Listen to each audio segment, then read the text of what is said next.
నమస్తే హిందూ ధర్మచక్రం ఛానల్కి స్వాగతం.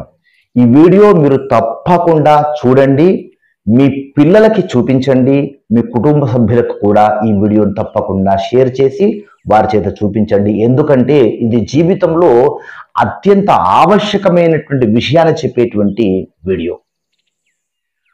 ఈ భూమి మీద పుట్టినటువంటి ఏ మనిషికైనా సరే కష్టాలు రావడం అనేటువంటిది సహజం. భగవంతుడు కూడా ఈ భూమి మీద పుట్టిన తర్వాత ఎన్నో కష్టాలు అనుభవించాడు. సాధారణమైనటువంటి మానవుల పరిస్థితి ఏ విధంగా ఉంటుంది?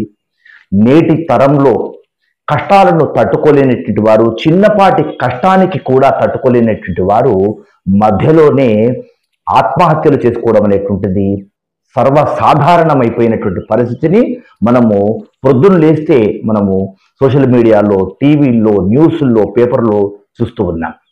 చాలామంది ఎందుకు ఈ నా జీవితము అని చిన్నపాటి కష్టానికే బాధపడేటువంటి వారు చాలామంది ఉంటారు.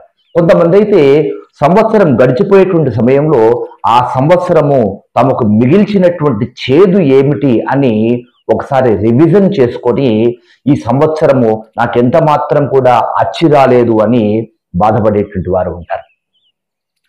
కష్టాలను ఎదుర్కొని వాటిని ధైర్యంగా తిప్పికొడితేనే మనిషి యొక్క మనుగడ సుసాధ్యమవుతుంది.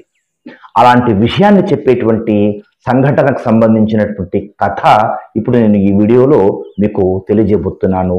తప్పకుండా చూడండి. ఇది ఖచ్చితంగా మనలో మార్పును తీసుకొచ్చేటువంటిది.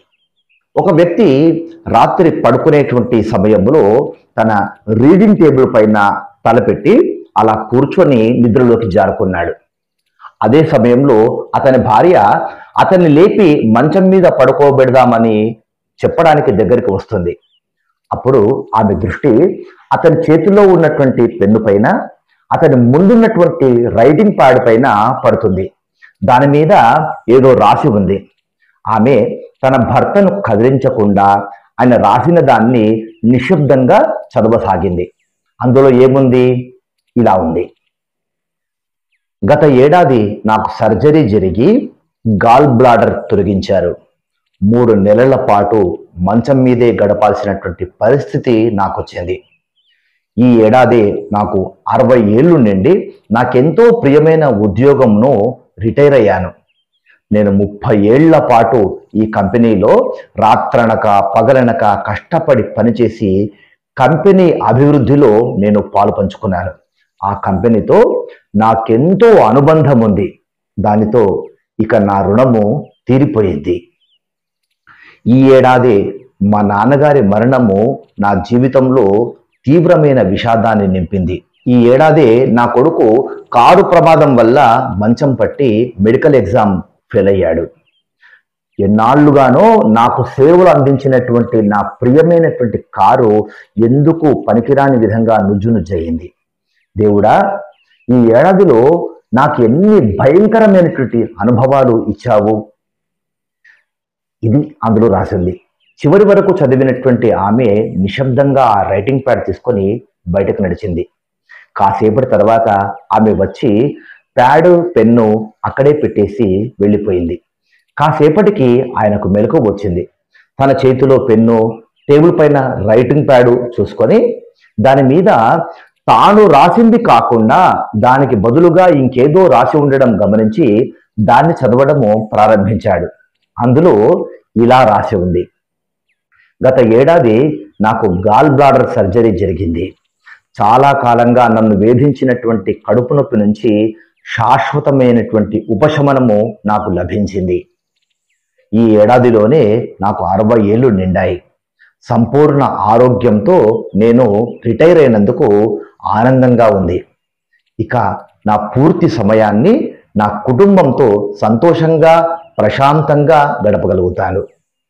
ఈ ఏడాదిలోనే మా నాన్నగారు 95 ఏళ్ల వయస్సులో ఎవరితోనూ ఎలాంటి చాకిరీ చేయించుకోకుండా, ఎలాంటి అనారోగ్య కారణం లేకుండా ప్రశాంతంగా సహజ మరణం పొందారు.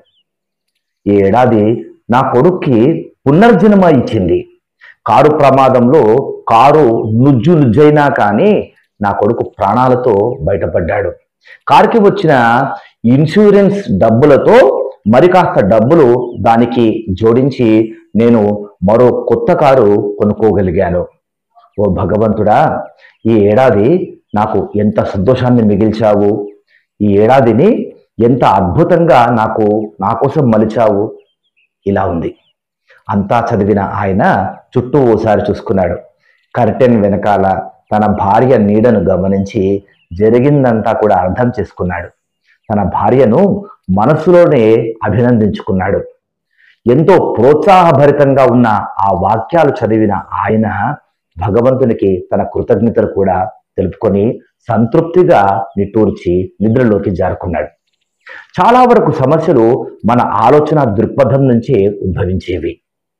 మన ఆలోచన దృక్పథం పాజిటివ్గా ఉంటే ఎంతటి సమస్య అయినా కానీ దూది పింజల తేలికైపోతుంది, ఫలితం అనుకూలంగా ఉంటుంది. కానీ నెగటివ్ ఆలోచనతో మన చిన్న సమస్య కూడా మనం భూతద్దంలోంచి చూస్తే మనశ్శాంతిని మనము కోల్పోతాము, మనశ్శాంతి దూరం అవుతుంది. ఆనందమైన జీవితం కోసము పాజిటివ్గా ఆలోచించడము అలవాటు చేసుకోవాలి.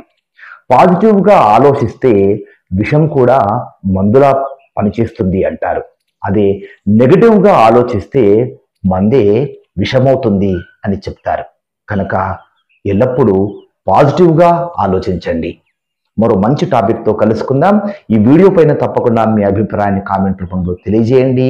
ఈ వీడియో ప్రతి ఒక్కరితో షేర్ చేసుకోండి. నమస్తే.